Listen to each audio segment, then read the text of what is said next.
Good evening. Mr. Evans here with our book Dollar for Luck by Elizabeth Coatsworth. And tonight we are starting with Chapter 5.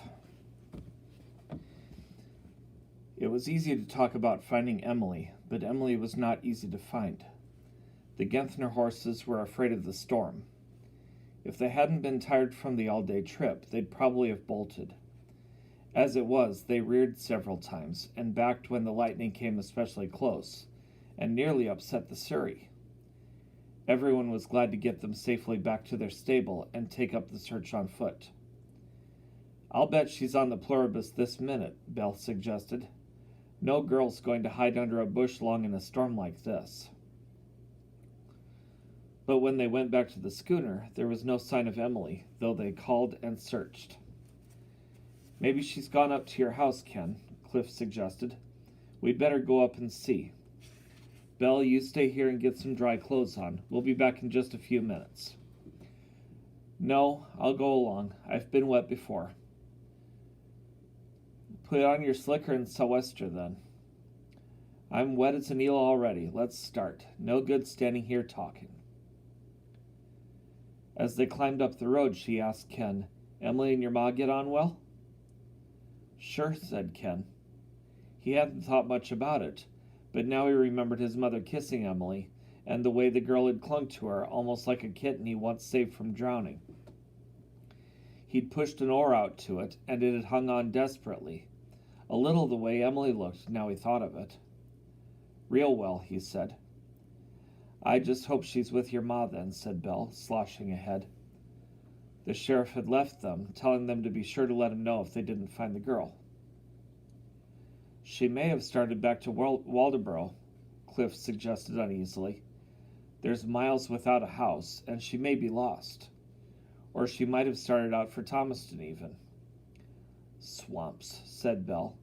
"I wish I hadn't tried to scare her about leaving the schooner. She ought to know my bark's a lot worse than my bite." "Now don't you start blaming yourself, Belle," her husband comforted her. "You didn't say anything to frighten anyone. She frightened herself when she saw the stuff had been stolen." "Here we are," said Ken, turning in at the gate. Through the rain, the kitchen windows looked so peaceful, all yellow with lamplight. But when the three of them appeared, soaking at the door, they found only Mr. Philbrook reading the Portland paper, and Mrs. Philbrook darting socks on the other side of the table, while the two big boys played cribbage. "No, she hasn't been here," Mrs. Philbrook said anxiously. "Do come in, Mrs. Trask.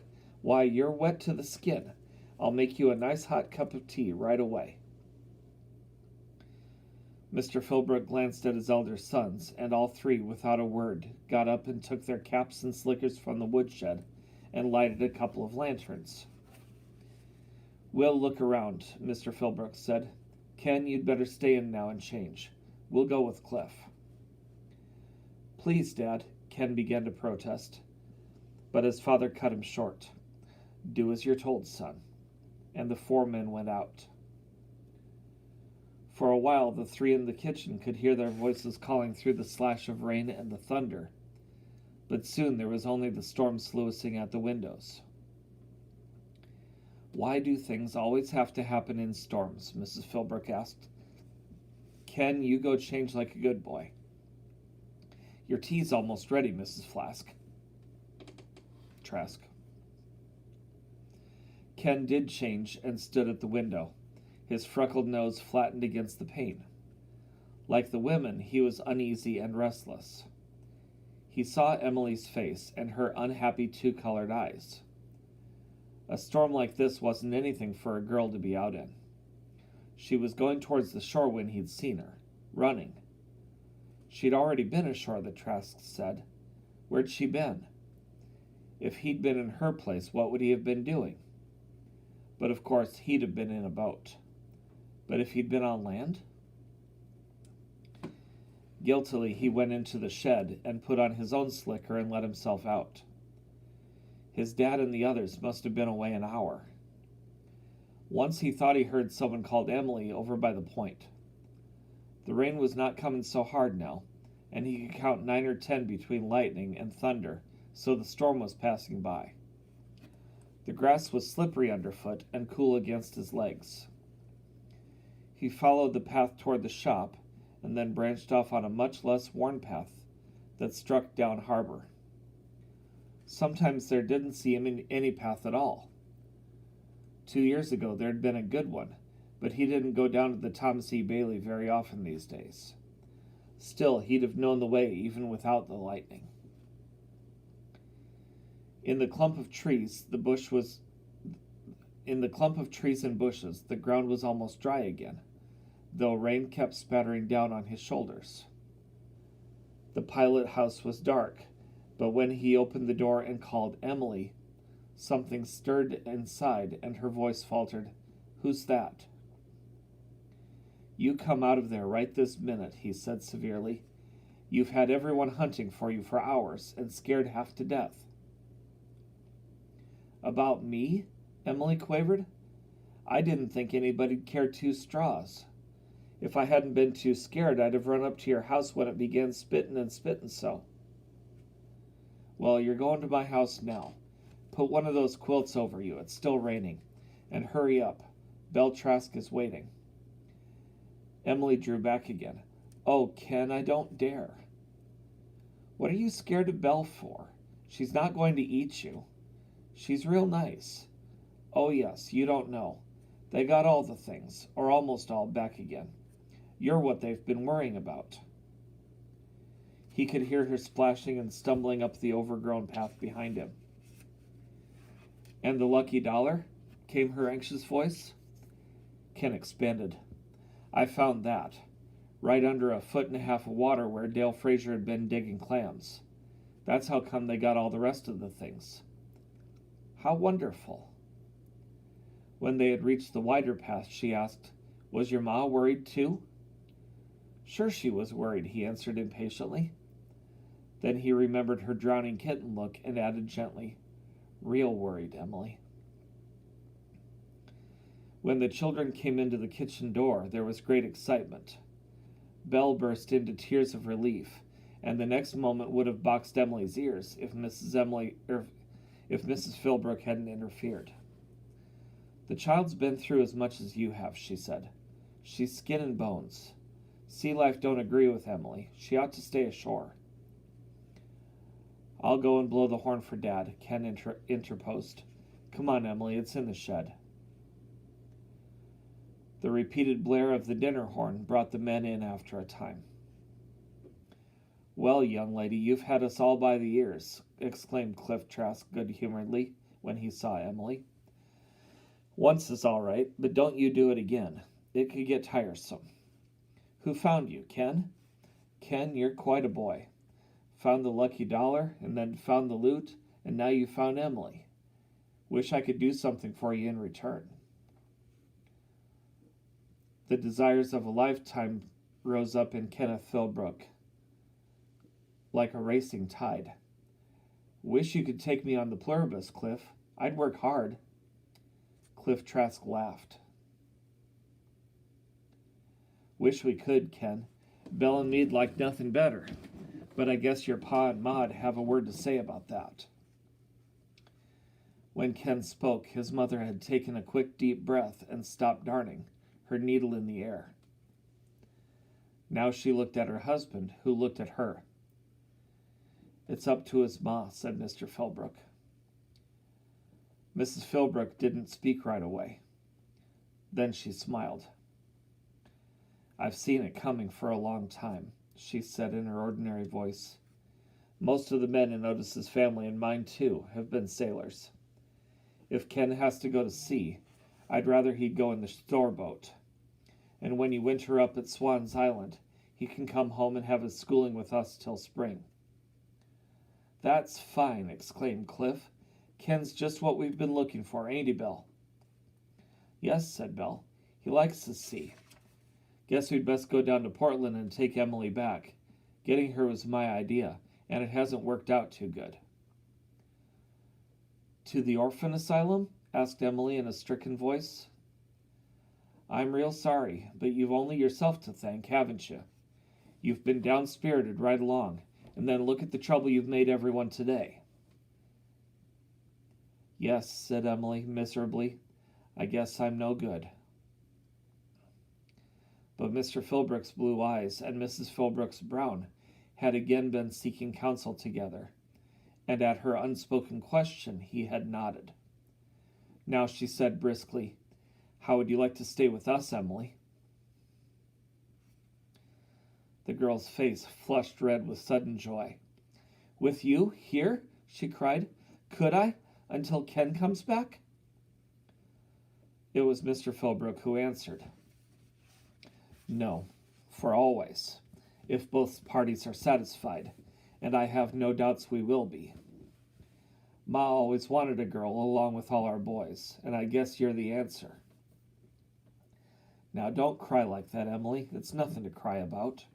And he went over to pat her heaving shoulder. Mother Philbrook put out her arms, and Emily came into them like a lost thing which has come home.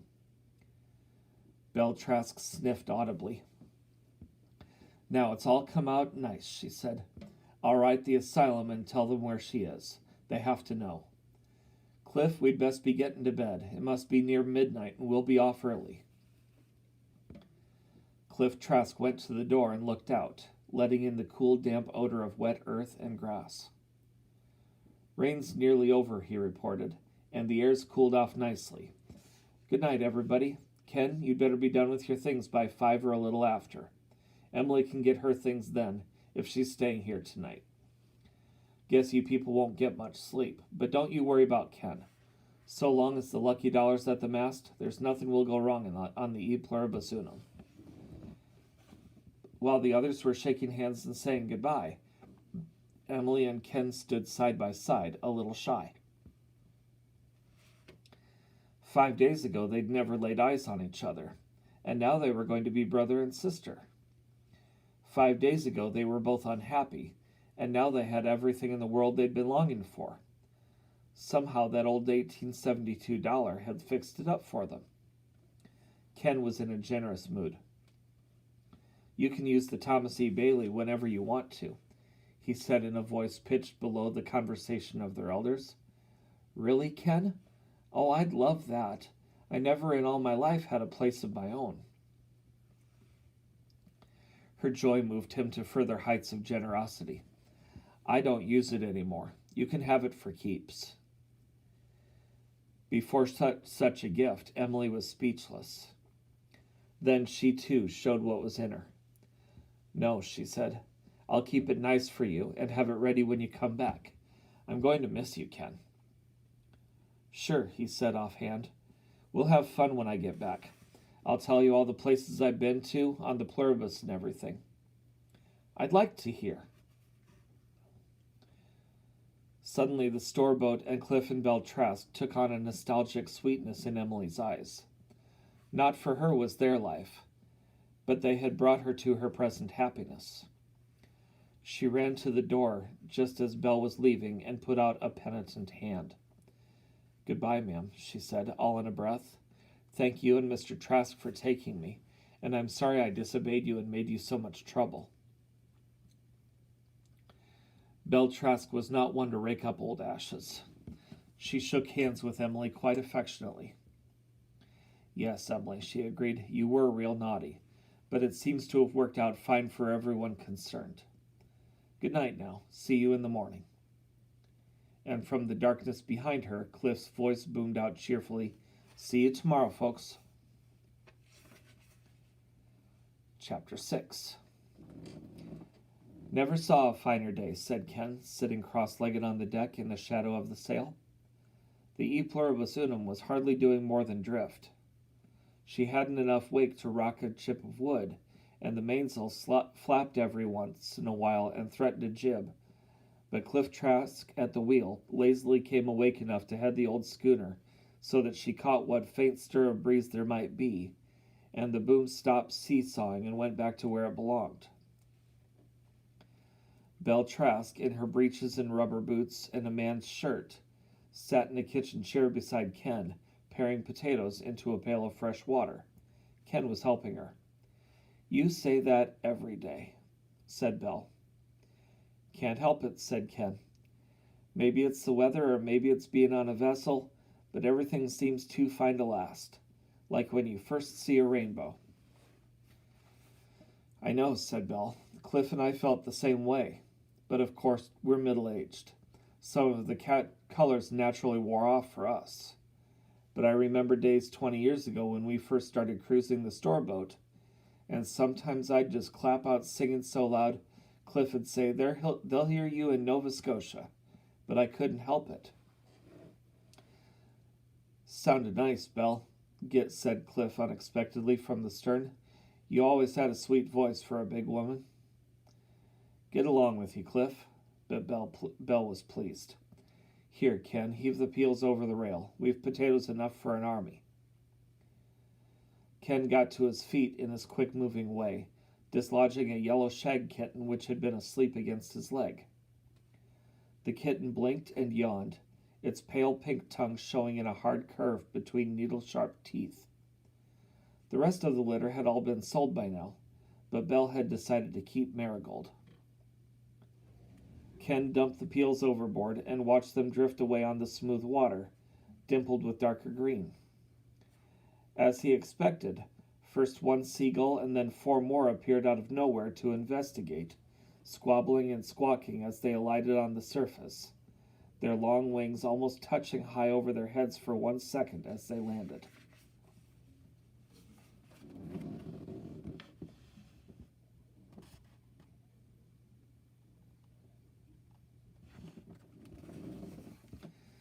Someone ought to catch a few fish for supper, said Ken. I don't know, but we should be putting out the gear out on the shrouds. Ought to make Stonington this afternoon, don't you think, Cliff? Belle objected. Not at the speed we're making, said Cliff. Ken's got time to catch a mess of fish. Going to fish from deck, boy? I'd rather take the Peapod. Cliff took a long look around. The Pluribus was slowly, very slowly, heading down the spruce-lined shores of Deer Isle, with here and there a detached island broken off from the coast and gone to sea on its own. You could have floated a hollyhock flower on the surface, which made a grand mirror for clouds. Off to the east there was a fog bank, but it had lain there since dawn, scarcely moving, just a lavender-gray shadow on the blue. Or cormorant stood on a red buoy, sunning his big dark wings, and a seal's wet head winked in the sunlight above the surface and then disappeared again. Don't see why you shouldn't take the boat, said Cliff. What breeze there has been is dying down. We ain't made 50 feet in the last half hour. Belle got up from the chair, easing her back. Shading her eyes with her hand, she, too, looked all about the Pluribus. You don't think that fog might come in? She asked uneasily. Been there all morning, said her husband. Well, said Belle almost unwittingly, and, reaching for the handle of the pail, went below without saying anything further. Cliff chuckled. Never seen Belle this way before. She acts like a hen with 1 duckling now you're aboard. Never worried about that girl Emily none. But it's true Emily never took to us or the old Pluribus either. Homesick for land all the time. Emily fits in fine at our place, said Ken, pulling in the Peapod, hand over hand. He climbed over the rail and dropped neatly into the little boat. So long. So long. Cliff seemed almost asleep again. Then he raised up to shout, Keep us well in sight. Sure, Cliff, Ken shouted back. Sure. Cliff had another thought. Got your bait? Sure, called Ken again. He had the oars in the oarlocks by now, and was rolling along easily a little to the lee of the storeboat. It didn't matter much where he went, but he was so happy he itched to be doing something, to be going somewhere, to be getting something he could give Cliff and Belle. The old schooner lay becalmed. To Ken she looked beautiful, though many wouldn't have given her a second glance. Her shrouds now were clear of the accumulation of trade goods which they wore coming into harbor. Not a washtub blinded the eye as it caught the sun. Not a hoe made dull music against a spade. The eagle at the bow cast a reflection of new paint on the lazy surface of the sea below. Cliff at the stern was really asleep, with his chair tilted back and his feet dangling over the wheel, and Bell was below decks. The world was all Ken's. Tow-headed, blue-eyed, wiry, he bent to the oars for the pure joy of it. He rowed once around the pluribus to admire her from every angle. Then some of his surplus energy worn off. He found his lines and bait in the shadow of one of the seats, and became absorbed in his fishing. The minutes slipped by, and the minutes slipped by, as much alike as ripples that break on a sandy shore. There was nothing to call Ken's attention from his fishing. He didn't know whether 10 minutes or an hour had passed, held as he was in the circle of water, below whose surface anything in the whole ocean might lie hidden. Now and then he had a bite, and several times he caught a fish, knocked its head on the gunwale, unhooked and rebaited, and became absorbed again.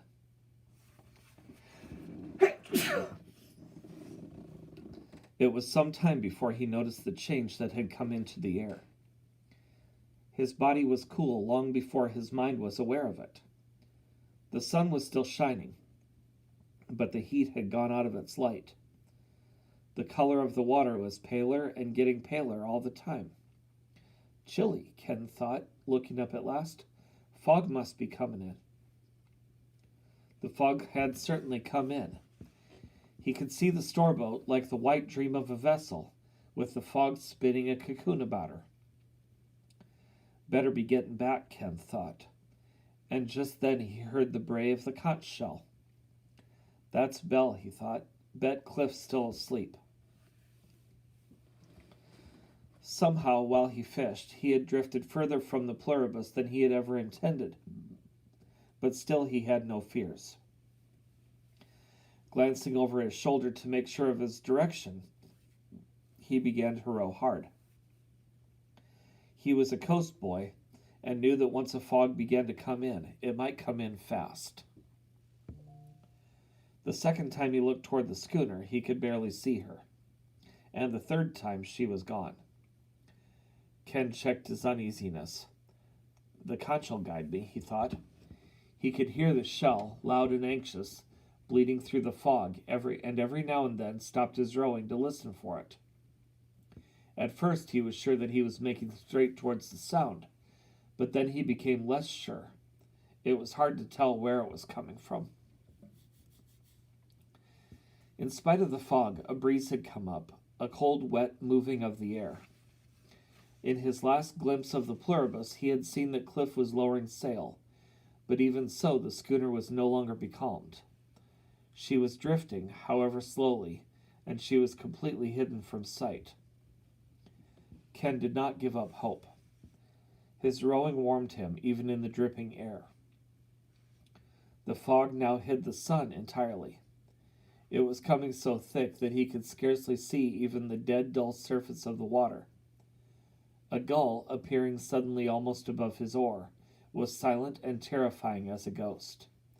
It stared at him and then was gone. The sound of the conch shell seemed further away. Sometimes it stopped for a little while Belle got her breath again. Ken knew just how she looked, standing at the bow, her hair dank along her forehead, and her cheeks puffed out, blowing. She was scared. She began by blowing too often and too hard. And he was rowing too hard. Guess he was scared too. But easy does it. Rowing hard like that wasn't getting him anywhere. It seemed to be getting him further away, fast. Ken rested on his oars and shouted. He gave the loudest shout he could, twice, and then he listened. There was no answering shout. He was too far away for them to hear him. But he could still hear the conch shell, still hear its despairing toots as though they were fainter. Sounded like Cliff had it now, maybe, but it was a long way off. Excuse me. Very carefully, very slowly, stopping to listen after every 2 or 3 strokes of the oars, Ken tried to steal up on the sound. But all his care did him no more good than his former haste. Perhaps he was rowing in circles, as they say men lost in the woods walk. Perhaps the little cold wind was at work, separating those bits of floating wood from one another. For after a while, when he stopped rowing to listen, he could hear nothing. Nothing? He strained his senses. He must hear. Perhaps Cliff was resting. There was nothing to be afraid of. The sound would soon begin again. Just wait until Cliff caught his wind, that was all. But though he waited, still he heard nothing, and he knew that someone was blowing the conch, but he couldn't hear it. He turned the boat about, or at least he thought he did, and rowed desperately back in the direction from which he had thought he had come. But with no landmarks to guide him, not even a sound now, he had no way of being sure of anything. Even the breeze came fitfully, and it certainly seemed to be veering. Ken longed for the sound of the conch shell. So long as he had heard that, the thread which tied him to the pluribus and Cliff and Bell held, but now it was snapped. He was all alone on the sea, in a fog, in the smallest possible of boats. The Peapod was a little good harbor boat, but never intended for anything else. Cliff always hauled her aboard the moment the least sea began to run. If only I knew where the shore was, Ken thought, but he didn't. He might row further and further out into the open sea, and never know it until too late. If only this darned fog had let up, he thought, but he knew it might last for days. He had the fish, but raw fish didn't seem anything a boy could eat, and he was cold. He had gone off in hot weather. Jiminy, it felt icy now. The cold added to his forlorn misery. There was nothing that he could do but keep on rowing, enough so he wouldn't freeze anyhow. But he was getting tired. It must be about 2 o'clock to judge by how hungry he felt. Would Cliff and Bell eat anything with him lost? No, he knew they wouldn't. They were hunting for him as hard as he was hunting for them. Any moment the good old pluribus might loom up out of the fog, and he'd be handing Cliff the end of the painter, and Belle would be hugging him and maybe shaking him too, after the scare she'd had. Gosh, a shaking would feel good in this fog. Ken gave a kind of smile, but he felt a lot more like crying. And still there was no sound of any kind, and the fog came in thicker and thicker, until at last Ken, looking around at nothing, seemed to be the only living thing left in all the world. That is the end of our reading for tonight. I will see you again tomorrow night, and we will begin with Chapter 7. Have a good evening.